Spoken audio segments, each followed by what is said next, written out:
Hey guys, so I guess I'm going to do the BuzzBee Air Rapid Fire Tech, or rather, if you say it correctly, Rapid Fire Tech Air Blaster today. So this is kind of going back, or really, think I had referenced one of these in my Air Warriors Predator video, and I figured, hey, since I found it, I should talk about it and compare it to, or use this video as a comparative video to the other one. Anyway, that's beside the point. So, this is one of the BuzzBee blasters that took shells. I referenced that as well. Here's the shell. I think I showed it to you back then anyway. So, what we're going to do is, it's lever action, as you can tell. It's not nearly easy as to actuate as a sling fire. It's also about 8 to 9 years younger than the sling fire, so maybe they were just trying to figure stuff out. This is probably the most sturdy part I've ever seen on a BuzzBee blaster, and this is BuzzBee prior to Air Warriors. They've been doing a little bit better, I think, nowadays, or in the past. Again, I stopped paying attention to them for a little while, and then all of a sudden they have a bunch of really neat blasters. But this is about my frame of reference with them, because this is the last blaster I had before, I guess, they turned into Air Warriors, or rebranded, rather. Anyway, but like the shells are really creaky, and this priming handle is essentially die cast. It feels like a Hot Wheel car, and it's, as you can probably tell, it's not very user friendly. It's really tough to actuate, and I had to brace the very minimal stock on like my collarbone or something like that. Anyway, this thing used to come with a magazine, but I've removed it, or to be more accurate, have lost it. But what I did in its place was put a piece of cardboard tube in the magazine well, so even without the magazine, I could just open it up and drop shells without worrying about them falling out of the magazine port, and essentially making a pre-Predator, if you will. I love the shell on this thing. I mean, I hate the stock, but that's because it's super small, and again, I'm like 5'8", so this stock is not exactly accurate to my physique, but even when I was 12 and playing with this, I was even like, I don't know about this. But anyway, I really love the very classic lever action style. I would say this kind of is more resembled to that than the sling fire. I do love the sling fire stock, so that, it's kind of tip-to-tap. I love the front end on this and the stock of the sling fire, so maybe if I thrift the sling fire or something, I'll combine the two or something like that. But it is a single prime magazine fed blaster. The magazine actually did hold 5 darts with the included shells. This will eject the shell when you open it. Like,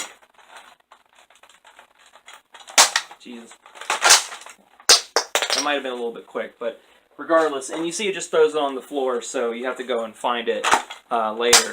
But let's take this to the range, and we'll show you how it works. There's not really a whole lot to it, obviously, but mainly we're going to test some different darts in it, because back in the day, BuzzBee wasn't compatible with Nerf, and these are also back in the Streamline days of Nerf, so obviously, like, nothing likes to feed these, but you might be able to tell a slight difference between these. Like, I'm putting them butt to butt, and BuzzBee was a lot shorter, so if you lost these darts, and they're also,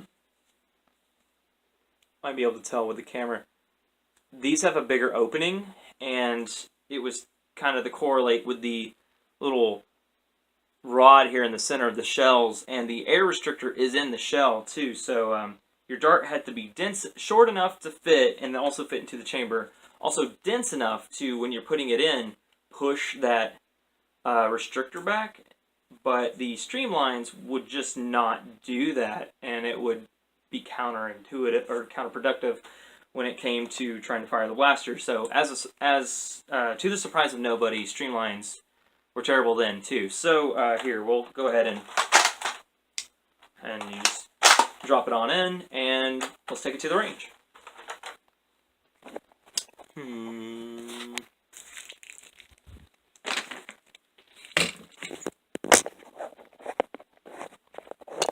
I'm working with a new camera setup, guys, so I'm kind of learning where my angles are. I guess that'll work. Anyway, here we are at my range, and let's get started. See, that's how it works. Easy as that. That's a good angle on the ejection. So we're going to, for the rest of this video, talk about ammo types, or not really talk about them, but really show them. So I got a couple different types. We're going to start with the old Velcro dart tag style. I am under good impression, or good authority, that these work. Just like that. So we'll go to the Whistler darts. The Whistler darts came with the Vulcan, and I think the Barricade as well, so I'm not certain if these work or not, but we'll see in a minute. Worked well enough. I couldn't tell you the FPS on this thing. I used to have a chronograph, now I don't. Here we go with Elite. Elite, Blue Elite darts. Not too terrible. And, you know, once you get kind of used to it and get a rhythm out of this thing, here's a knockoff Elite. It's got a hard tip on it. Oh, it's not the... These don't like to feed my flywheels, so I try to keep them separate from the rest of mine.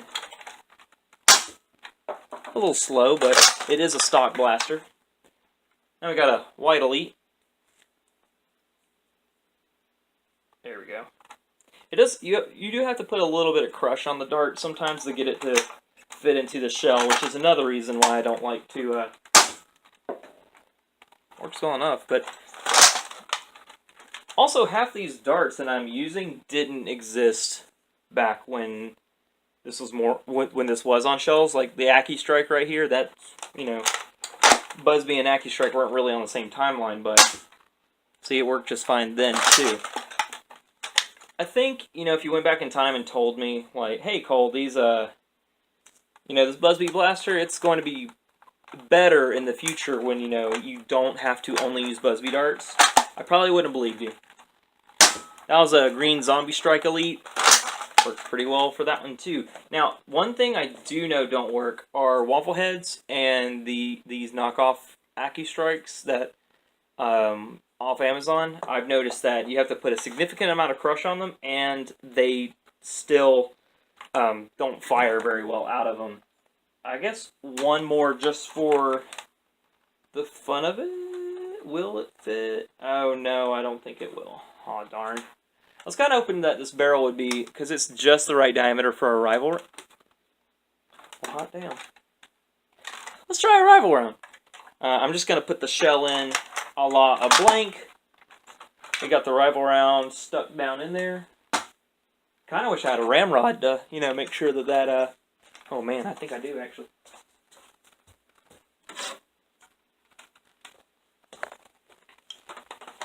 A little why I'm using one of my GoPro stands, or rather sort of selfie stick looking.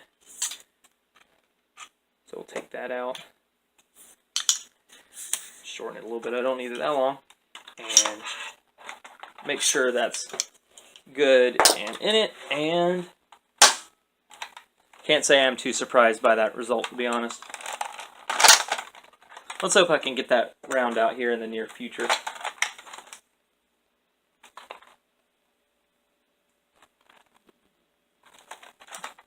There we go. So that's how rival rounds perform out of this. But I don't think anybody was asking a now defunct BuzzBee blaster to fire rival rounds anytime soon. Unless that person is me, because I'm definitely wanting a blaster that shoots rival rounds that's not really sniper coded, but definitely like single shot rifle style. You might notice a trend with some of these. Here, let's get back into the light. Hey, there we go. And but yeah, that's the BuzzBee Air Blasters Rapid Fire Tech Blaster. Again, I love the shell. It's not very user friendly, but you got this neat like faux hammer that very similar to like an 1897 or any shotgun or lever action of the era would have the bolt retract outside, so you'd have to worry about like thumb pinch. I do have a shotgun that does this, and yeah, I've pinched myself with it, so you do have to worry about that. But of course, your hand's usually down here trying to fight with it. I've found it more easy to actuate like out here and do like that, but like that's not very it's not cool. So that's the blaster. That's all I got to say about it. It's you know, obviously the Predator's around now, so that's what I would like out of a blaster. But this one looks a little cooler to me. But oh well. Anyway, that's all I got to say about it. So thanks for watching, and see you in the next video.